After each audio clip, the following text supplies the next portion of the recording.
Hello my friends and welcome back. Thank you very much for being with me again today. Today's video will be about Canada's Prime Minister Justin Trudeau and his invocation of the emergency powers with the truckers convoy, if you remember that incident. By the end of this video, maybe you can come up with a term that would fit this person who showed up in front of a commission to justify his decision to invoke those powers, emergency powers, to take care of the Canadian citizens in that convoy and not only. And I'm going to read you some of his reasons that he uses to support his decision. Now, this article comes from Politico, and it is from today, November 25, 2022. And this is the title. And the title is going to be the main subject of this video, actually. And this, I'm quoting Trudeau. What if the worst had happened? End quote. Trudeau defends convoy response.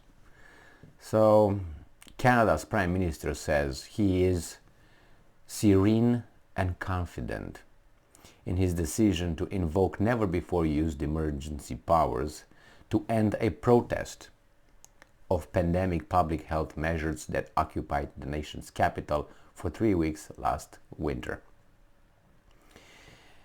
Justin Trudeau told a public inquiry Friday that he had to consider what might happen if he didn't take action to end the so-called Freedom Convoy occupation. And I'm quoting Mr. Trudeau. What if the worst had happened in those days? What if the worst had happened in those following days? What if someone had gotten hurt? What if a police officer had been put in hospital? He says. Now, he said, I would have worn that, he continued. The responsibility of a prime minister is to make the tough calls and keep people safe. That's his responsibility. Now, let me tell you something about this. What if the worst had happened in those following days? What if someone had gotten hurt? What if a police officer had been put in hospital? That is a principle that I came across a few times in my life in different capacities, and I many times I posed it, and it's called the precautionary principle. Precaution. So that means you act upon something to prevent something else. That would be the easiest way to explain the precautionary principle. I'm going to read you here so you have a little definition that sounds more academic. Precautionary principle is to imagine the worst without supporting evidence. Those with the darkest imagination become the most influential. The precautionary principle calls for action in the face of scientific uncertainty, but some formulations do not specify the minimal threshold of plausibility of risk that acts as a triggering condition, so that any indication that a proposed product or activity might harm health or the environment is sufficient to invoke the principle. So, in this case, he says, Trudeau, that he acted because, in another article that I read, because, and this was his justification to invoke this emergency act, right? He said that people were kind of angry and there was unrest. So this is the threshold that for this prime minister was crossed. So he made a determination, using the precautionary principle, that he had to act so extreme. Do you think that stands? Let me give you an example how this would work for a person like Trudeau. Obviously, Trudeau is a pussy, okay? Bowless, I don't fucking know what he is.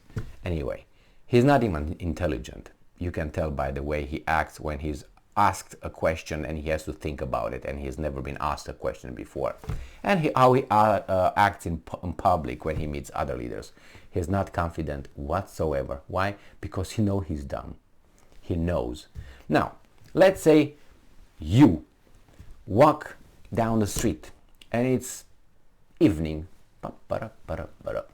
And as you walk, tough and strong, you see a woman and you see a few guys in the street. There's not too much light, right? Let's say you are driving. Let's say you are driving. You're not actually walking, you're driving. And you see a woman on a sidewalk and some men behind her walking. And it's dark, it's evening in the city. Now you will prevent a rape or harm to be caused to that woman. What do? You immediately stop the car, get your firearm, point it to the guys, grab the woman by the neck, put her in your car, hold those over there, hold her here, close the door, take her at gunpoint. You take her to your house, you put her in a basement, you chain her in the basement so she can't go anywhere, so she can't get harmed. Okay? Now, what you did, precautionary principle tells me that you helped her in case those guys wanted to hurt her. And you even acted even further than that. You took her to your house, in your basement, so nobody can harm her. And they all want to harm her because it's night, there's men, she's a woman, therefore. So this is how the precautionary principle works when you don't have evidence or evidence to support or to make you cross that threshold between imaginary, like I just did, or reality, when things really happen and it goes that way. Trudeau said that the population, the protesters, were angry. They didn't say they were violent. They were looking like they might be. That is an interpretation, as you interpreted, that those men are behind that woman to get her, to rape her. Okay? So his argument is flimsy, obviously, very flimsy. And he's just based, I read the other article, just based his testimony or whatever, justifications are based on what if I felt, it seemed like. Well, it doesn't work that way. All those things I apply, or you apply them, in kidnapping that woman in the street. It felt like she's in trouble. It felt like she's scared. It felt like those guys wanna, right? It looked like they were going to approach her. It looked like they were catching up with her. It looked like they were following her. And based on that, it seemed to you that she was in a dangerous situation. And then by using precaution, you just abducted her. You took her out from that environment and you took her in the safest possible place. Your home, your basement, shackled. Well, I don't have to tell you what happens next between but anyway, you know what I'm talking about? This is what this Trudeau expect us to think like and to look at his behavior. And believe me, please believe me. If you don't believe me, if you never encountered this, I encountered it in my previous jobs, okay? In one in particular, when in front of or you are surrounded by professionals, intellectuals, college educated, and you are a professional as well, and you present findings, you present a case, you present a situation, and you present an outcome of your work based on your evidence that you found in the field and in the databases and so on. And you speak with these people, and they use exactly the mentality I told you. Well, yeah, but what if? Did you take that into consideration? You didn't take that into consideration. You didn't abduct her. You should have abducted her because she was obviously she was seemingly in distress. Those guys were about to look like to rape her. These were the arguments in the meetings, with important meetings that decided people's life. Just so you know. That's me. That's me. And I can't say more right now. All right? Job. And you fight with these guys and you say, no, what is your evidence? They have gut feelings as evidence. They have, it seems to me, it looks to me, it might be, and we have to prevent, that's the word, prevention. We have to prevent. And based on all that, we're going to abduct the girl, the woman. We, the institution, is going to harm the woman because of the perceived danger that she was in. And remember, everyone in the room but me feels that we all as a group did something virtuous. We are all happy, celebrating, but me. Because I realized that that person was abducted, was put in the shackles in the basement of whomever for no reason whatsoever. They call it prevention. I had to deal with this kind of people, and they could overrule me. So whenever I was saying, they had veto over my investigation, over my findings, over my determination, over my work. I was the expert in the room.